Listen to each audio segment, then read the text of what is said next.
Number 2 for AJ. I imagine that you're soon going to start kindergarten if you haven't already started. Now, when I was your age, there wasn't any kindergarten yet. We just went right into the first grade. If you turned 5 years old, you went to first grade.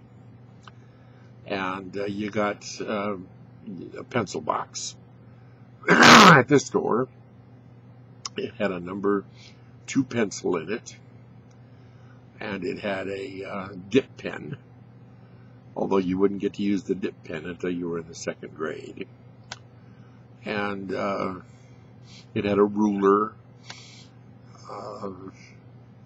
I forget what else was in there, but stuff like that. And you got a Big Chief tablet for a nickel, 5 cents for a Big Chief tablet. Wide lines. Because they were going to start you with penmanship right away with a number 2 pencil. And the first thing we learned in the 1st grade after we got our desks, because we were wooden desks, the back, your seat came down from the desk behind you, and your desk had a flap on it that lifted up. And that's where you stored your books and your pencil box and all that kind of stuff. And in the back was a rack that was away from the hinge with a hole in it, a round hole, where your inkwell would go when you got into the 2nd grade. Because we used ink. We learned to write with ink, pen and ink. And that's what they had was dip pens, fountain pens and dip pens. But grade school kids didn't get fountain pens. Too expensive.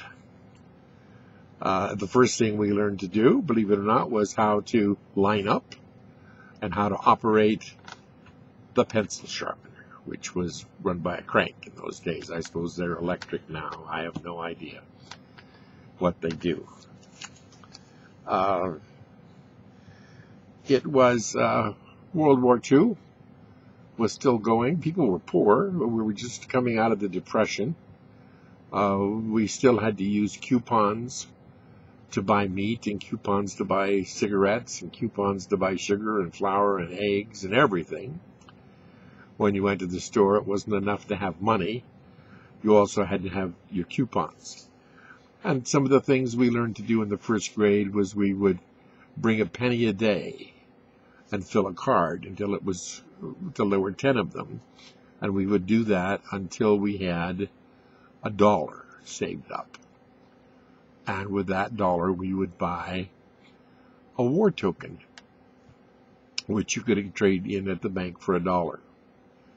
And that way we were helping to support the war effort. People were buying war bonds to help support the war effort in those days.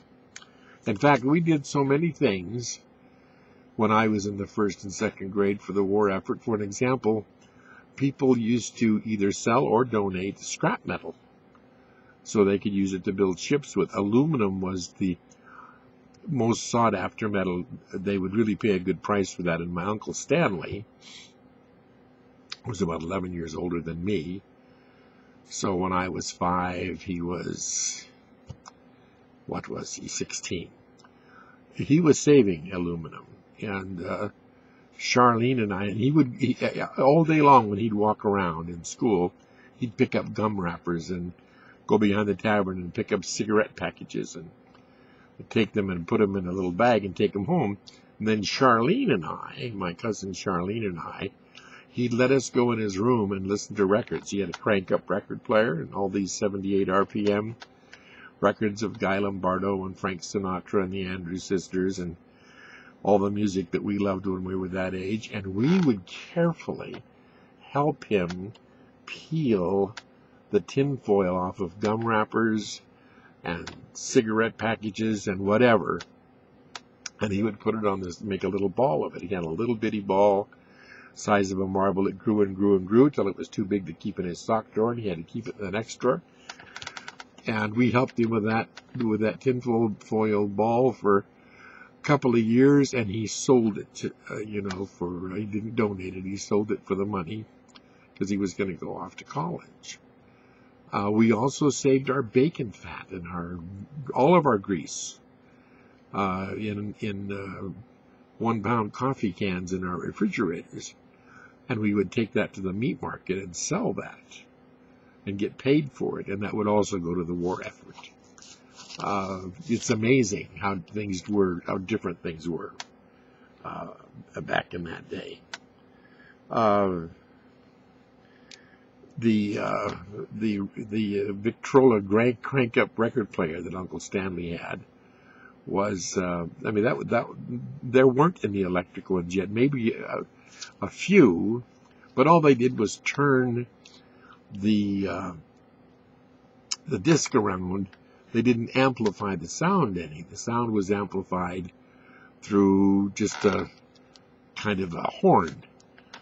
And you turned it down by sliding a piece of wood over a part of the horn. That was considered good fidelity. The one that Stanley had was the best money could buy. It had 2 speakers. So we thought we had really good sound in those days. And the school was, we didn't have blacktop yet. We just had dirt and grass. We had monkey bars on one side of the school, and we had swings and a merry-go-round and rings and things on the other side.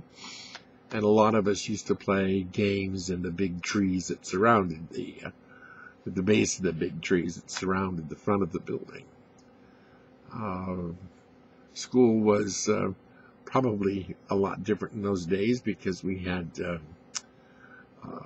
besides the fire drill, we had war drills, to get to the basement, to get outside in case the Japanese bombed us. They were worried about things like that in those days. We used to take our lunch to school.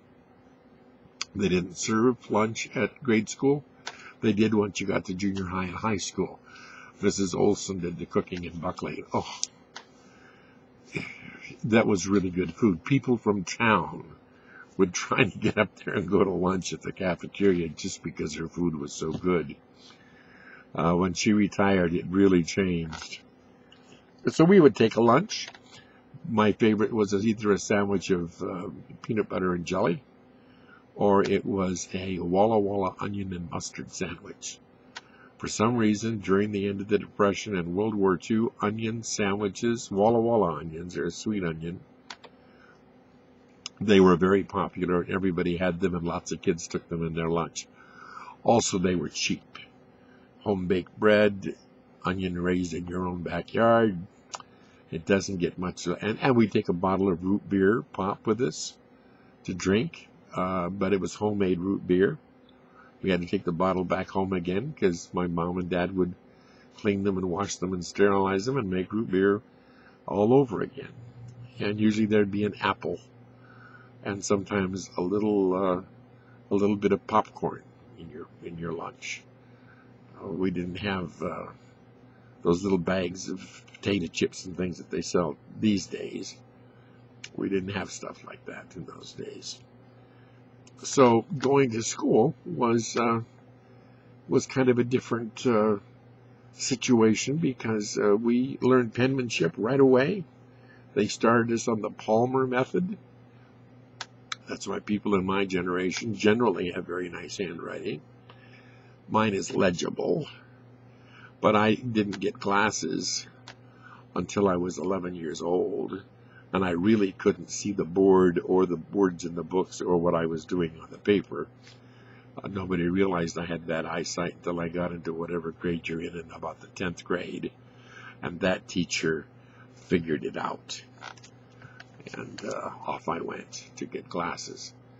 And of course, by the time you're 11, if you haven't done a lot of catch ball with your dad, and I couldn't see to catch the ball, so I didn't grow up liking sports, baseball or basketball or anything that had a ball, because I couldn't see the ball. Even ping pong, I couldn't see the ball until I got glasses when I was 11, and they were as thick as Coke bottles. So things were kind of different for us. We didn't, of course, have television, but we had the Saturday matinee. And for 9 cents, you could go to the Saturday matinee and see Nyoka Jungle Girl or Laurel and Hardy films. You got in for a nickel, and then for the remaining 4 cents, You had enough for a sugar daddy sucker, and enough for what they called a small Coke. It was about half the size of a regular Coke bottle. And in those days, back with the aluminum that Stanley was saving, we didn't have aluminum pop cans and aluminum beer cans. No. Everything came in glass. In fact, Coke bottles were used so many times, and Pepsi bottles and everybody else's bottle, that often you'd buy a brand new bottle, a freshly filled bottle from the store, but the bottle itself on the outside had been banged up and scarred and had chips on it, because they used the bottles over and over and over and over and over again. We didn't have aluminum then like we have aluminum now, and that's why it was so scarce and why we were peeling it off the back of gum wrappers. I don't think they even have it on gum wrappers anymore. I think they just have a little piece of waxed paper or something. I know when you buy gum, it's often hard already. It doesn't stay fresh and moist like it's supposed to. So, things were way different.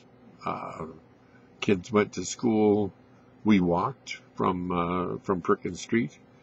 The Foxes, we walked with the Fox kids.